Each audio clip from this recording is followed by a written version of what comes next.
Másnak tájék mit jelent? Nekem szülőhazám itt a lángoktól elent. Kis ország messze ringó gyerekkorom világa. Belőle nőttem én, mint fatörzsből gyönge ága.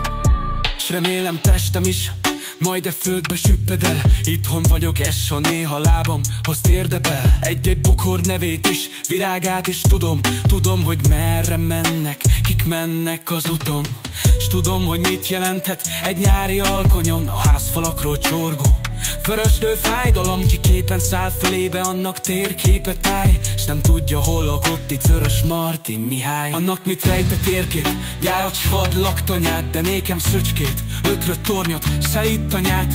Az gyárat lát a Lácsőn és szántóföldeket, míg én a dolgozót is kibolgáért remeg. Erdét, hőgyest, gyümölcsöst, s fölött is sírogat a sírok közt anyókát. Kihallgass, sírogass, mi föntről pusztítandó vasút, vagy gyárüzem, az bakterhás a bakter, előtte ásvizem.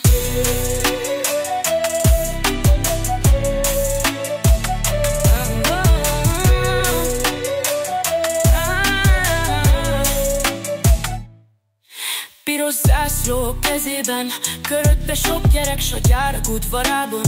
Komondor hempereg, és ott a park, a régi szerelmek lábnyoma.